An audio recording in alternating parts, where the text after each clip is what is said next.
नमस्कार विद्यार्थी मित्रांनो, BMS मराठी या यूट्यूब चॅनलवर आपलं पुन्हा स्वागत आहे।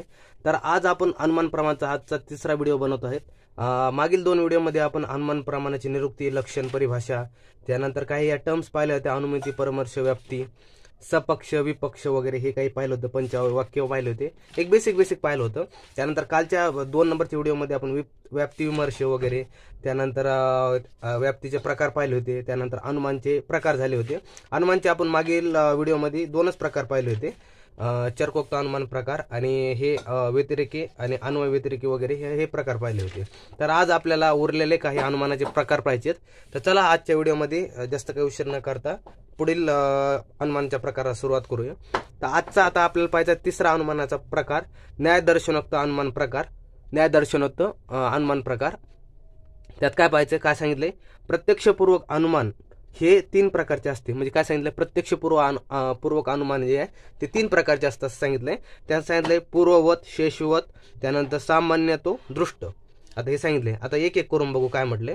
पूर्ववत अनुमान, आता पूर्ववत अनुमान म्हणजे काय सांगितलं त्यांनी, आता हे बघूया की पूर्ववत अनुमान म्हणजे काय सांगितलंय, कारणावरून पुढे उत्पन्न होणाऱ्या कार्याचे अनुमान होते त्याला पूर्ववत अनुमान म्हणतात। म्हणजे काय म्हटले, कारणावरून पुढे उत्पन्न होणाऱ्या कार्याचे अनुमान होते त्याला पूर्ववत म्हटले। म्हणजे कसं म्हटलंय, हे कारण असतं आणि कारणावरून कार्याची उत्पत्तीचं सांगितले। काय म्हणजे, कारणावरून पुढे उत्पन्न होणाऱ्या कार्याचे अनुमान होते त्याला पूर्ववत अनुमान असं म्हटलंय। उदाहरण, ढगाला पाहून वर्षाचे अनुमान करणे, हे त्याचं उदाहरण दिलंय। आता दुसरं पाहूया, शेषवत अनुमान।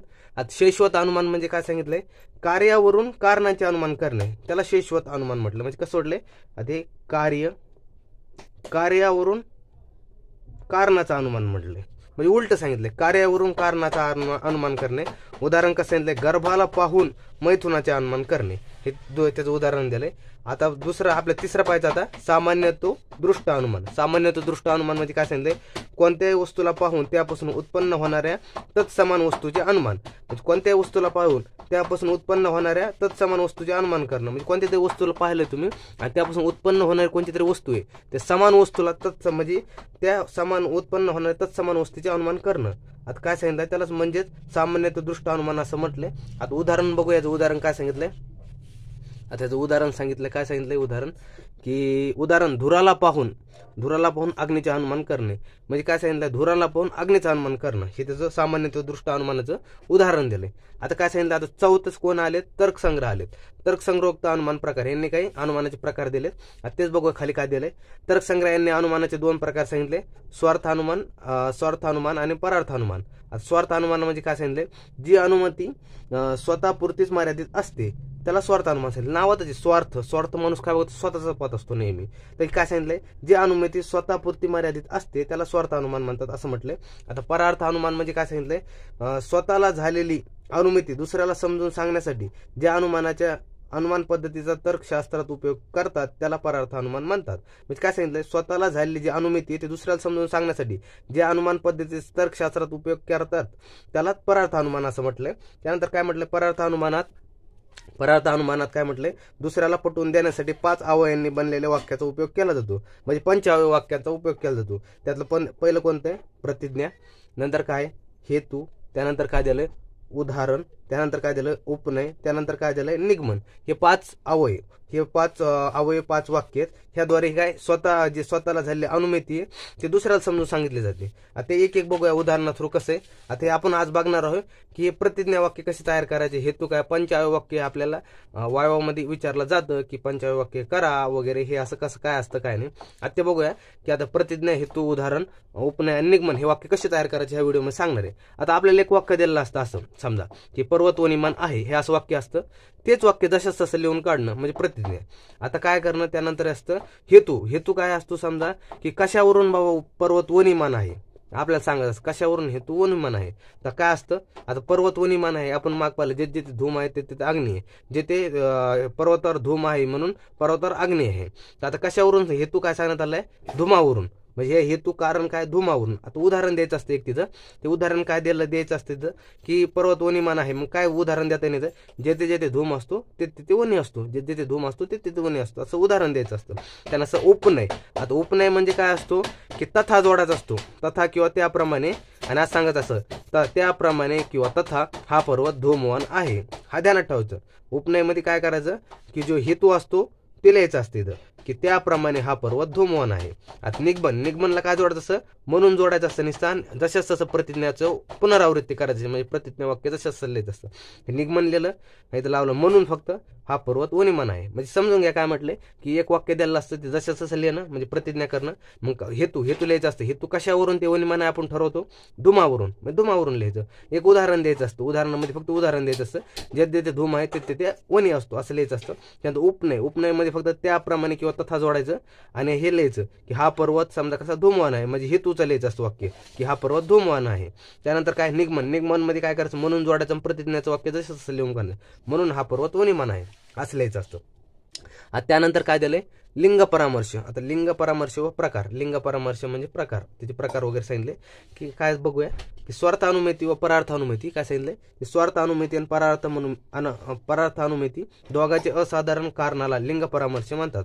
म्हणजे दोघांचे असाधारण कारणाला लिंग परामर्श असं म्हटलंय की हे लिंग म्हणजे हेतूच हे 3 प्रकारचे आहेत. काय केवळ अन्वयी केवळ व्यतिरिकी आणि अन्वय व्यतिरिकी हे 3 प्रकार सांगितले. पहिलं कोणतं केवळ अन्वयी आणि दुसरं काय सांगितलं केवळ व्यतिरिकी तिसरं आहे अन्वय व्यतिरिकी. आता हे समजून घेण्यासाठी आपल्याला मागील व्हिडिओमध्ये आपण अन्वय व्याप्ती व्यतिरिक व्याप्ती वगैरे पाहिलं होतं तेच आपल्याला एकदा पुन्हा रिवाइज करायचं. हे काय आहे बाबा आता हे अन्वय म्हणजे काय शब्दाचा अर्थ सहचार्य असा होतो. हे अन्वय शब्दाचा अर्थ कसा होतो अन्वय शब्दाचा अर्थ सहचार्य हे शब्दाचा अर्थ अन्वय शब्दाचा अर्थ सहचार्य होतो. त्यानंतर आता काय सांगितलंय की अन्वय म्हणजे एकाची उपस्थिती असल्यावर दुसरा सुद्धा उपस्थित असणार. म्हणजे अन्वय म्हणजे एकाची उपस्थिती असल्यावर दुसऱ्याची सुद्धा उपस्थित असणार म्हणजे काय जे ते धूम आहे ते अग्नी असणार. त्यानंतर आता व्यतिरेक पाहिजे. व्यतिरेक काय सांगितलंय की व्यतिरेक हा हे सांगितलंय व्यतिरेक कसं अन्वयाच्या विपरीत आहे असं म्हटलंय. व्यतिरेक अन्वयाच्या विपरीत आहे असं सांगितलंय. त्यानंतर काय सांगितलंय एकाचा अभाव असल्यावर दुसऱ्याचा सुद्धा अभाव असणे. म्हणजे व्यतिरेक मध्ये काय सांगितलंय एकाचा अभाव असल्यावर दुसऱ्या सुद्धा अभाव असतो असं सांगितलं त्यांनी. की आता काय सांगितलंय की म्हणजे समजा जेथे धूर नाही जेथे अग्नी नाही तेथे धूर पण नसणार. एकाचा अभाव आहे तर दुसऱ्याचा पण अभाव असणार आहे. म्हणजे जिथं अग्नीच नाही तिथं धूर पण नसणार आहे असं सांगितलंय. आता तेच समजून घ्या काय प्रकार देते लिंग परामर्शाचे प्रकार. केवळ अन्वय केवळ व्यतिरिकी आणि अन्वय व्यतिरिकी. आता केवळ अन्वय म्हणजे ज्या लिंगात केवळ अन्वय व्याप्ती असते त्याला केवळ अन्वय म्हणायचं. की आपण काय पाहिलं होतं अन्वय व्याप्ती म्हणजे काय पाहिलं होतं की जिथे एकाची उपस्थिती असल्यावर दुसऱ्या सुद्धा उपस्थिती राहणे म्हणजे आपण अन्वय व्याप्ती पाहिली होती. तिथेच सांगितलंय ज्या लिंगात केवळ फक्त अन्वय व्याप्ती असते ते केवळ अन्वयी. आता केवळ व्यतिरेकी तसंच की ज्या लिंगात केवळ व्यतिरेक व्याप्ती असते त्यात काय ते केवळ व्यतिरेकी होय. म्हणजे ज्या लिंगात फक्त केवळ व्यतिरेकी व्याप्ती असते त्या लिंगात केवळ व्यतिरेक होय असं म्हटलंय. त्यानंतर आपलं तिसरं पाहायचं अन्वय व्यतिरेकी. अन्वय व्यतिरेकी काय सांगितलंय अन्वय व्यतिरेकी म्हणजे ज्या लिंगात अन्वय व्याप्ती आणि व्यतिरेक व्याप्ती म्हणजे दोन्ही पण दिले अन्वय व्याप्ती आणि व्यतिरेक व्याप्ती या दोन्ही दृष्टांत मिळतात त्याला अन्वय व्यतिरेकी म्हणतात. म्हणजे दोन्ही पण नावातच अन्वय आणि व्यतिरेकी म्हणजे अन्वय व्याप्ती आणि व्यतिरेक व्याप्ती या दोन्ही दृष्टांत मिळतात त्याला अन्वय व्यतिरेकी लिंग म्हणतात. आता पुढे काय पाहायचं आपल्याला हेतू स्वरूप व प्रकार. हेतूचे स्वरूप आणि प्रकार पाहिजे की माहीत असलेल्या गोष्टींचे असाधारण अज्ञात म्हणजे काय म्हटलं माहीत असलेल्या गोष्टींच्या आधाराने म्हणजे आपल्याला काही गोष्ट माहिती आहे की त्याच्या आधाराने अज्ञात गोष्टीचे अनुमान काढणारा महत्वाचा पुरावा म्हणजे हेतू म्हणजे एक साधन असतं. त्या साधनाद्वारे आपण काय करतो की साध्याची सिद्धी करतो. म्हणजे साधन असतं हेतू असतो समजा असं आपलं साध्य असतं आणि साध्याचं आपण काय करतो हेतूद्वारे सिद्ध करत असतो. या हेतूने या साध्याची सिद्धी करीत असतो. हेतूने साध्याची सिद्धी करीत असतो. हे सांगितलंय की माहीत असलेली गोष्ट कोणती असते आपल्याला हेतू आपल्याला माहित असतो.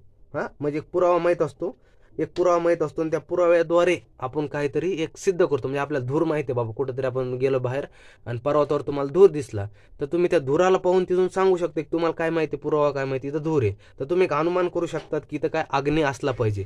म्हणजे माहीत असलेल्या गोष्टीवरून तुम्ही अज्ञात वस्तूचं ज्ञान माहिती मिळवतात की माहीत असलेल्या गोष्टीवरून अज्ञात वस्तूचं तुम्ही माहिती मिळवतात.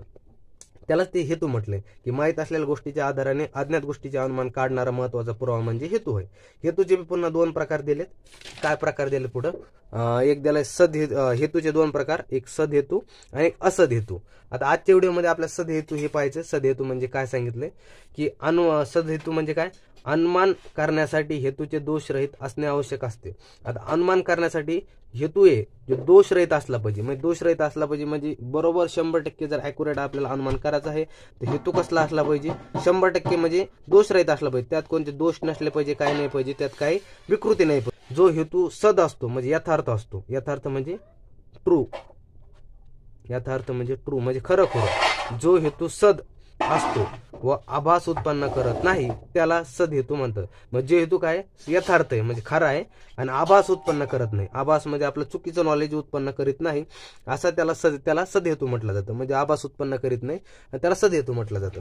आता काय सांगितलंय हेतू जेव्हा 5 गुण असतात त्याला सद हेतू म्हणतात. हा IMP आहे, MCQ पॉईंटने विचारू जाऊ शकतो की जे हेतू जेव्हा 5 गुण असतात त्याला काय म्हणतात, त्याला सद हेतू म्हणतात. हेतू जेव्हा 5 गुण असतात त्याला सद हेतू. असा बी MCQ येऊ शकतो की सद हेतू किती गुण असतात, 5 गुण असतात, किंवा हेतू जेव्हा 5 गुण असतात त्याला काय म्हणतात असं येऊ शकतं, त्याला सद हेतू म्हणतात.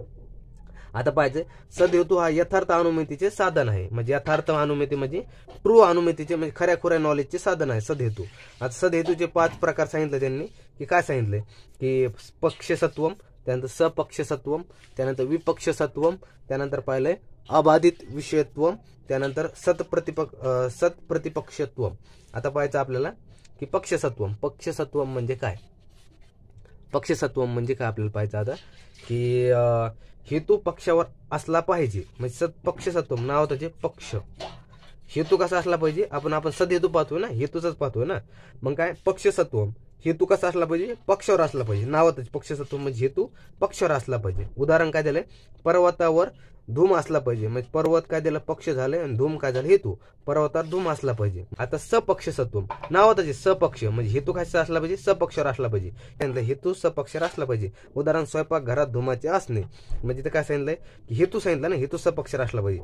तर स्वयंपाक घरात काय पाहिजे, धूम पाहिजे, हेतू पाहिजे. स्वयंपाक घरात धुमाचे असणे.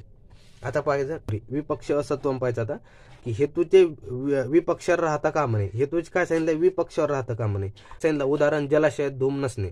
मग जलाशयात कसं धूम असू शकतो का, जलाशयात अग्नी पण नसणार आणि धूम पण नसणार आहे. मग जलाशयात धूम नसणे हेतूचे विपक्षावर राहता कामा नये. आता चौथा पाहायचा अबाधित विषयत्वम. त्याचं काय सांगितलंय बाधा दोष अनुमानात असू नये. अबाधित आहे ना नावात आहे, अबाधित विषयत्वम म्हणजे बाधा आणि दोष, बाधा दोष अनुमानात असू नये असं सांगितलंय. उदाहरण काय दिलंय, धूम या हेतूने पर्वतावर अग्नीचे अनुमान केल्यावर ते प्रत्यक्ष जाऊन पाहिल्यावर अनुमानासह अग्नीसह धुमाचे दर्शन होते. म्हणजे काय सांगितलंय, धूम या हेतूने पर्वतावर अग्नीचे अनुमान केल्यावर, आपण धुमाने काय केलं अग्नीचे अनुमान केल्यावर प्रत्यक्ष जाऊन पाहिल्यावर अग्नीसह धुमाचे दर्शन होते. ते असत्प्रतिपक्षत्वम दिलंय.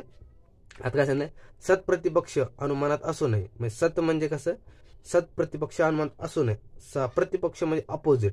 म्हणजे सत म्हणजे अस्तित्वात, सत म्हणजे अस्तित्वात. म्हणजे काय म्हटलंय की प्रतिपक्षाचे म्हणजे अपोजिट जो पक्ष आहे, अपोजिट आहे त्याच्या, तो अनुमानात असू नये. तो जर असेल काय होईल तर मग आपलं कसं होईल, सदहेतू ठरणार नाही. उदाहरण काय दिलंय, पर्वतावर अग्नी आहे कारण तिथे धूर आहे. असे विधान केल्यानंतर पर्वतावर अग्नी आहे कारण तिथे पाऊस सुद्धा आहे. म्हणजे पाऊस असल्यावर तिथं पर्वतावर अग्नी असणार आहे का, नाही. असे म्हटल्यावर पाऊस हा हेतू प्रतिपक्ष म्हणजे अपोजिट आहे त्याच्या, की पाऊस असल्यावर अग्नी असणार आहे का, नाही.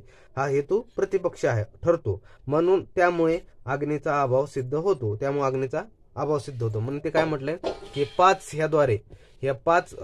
ह्या प्रकाराद्वारे ही सदहेतू सांगितले जाते की सदहेतू कसं निश्चय ठरतं की पक्षसत्वम, सपक्षसत्वम, विपक्ष असत्वम, अबाधित विषयत्वम, त्या असत प्रतिपक्षत्वम, हे असं काही सदहेतूचे प्रकार ते.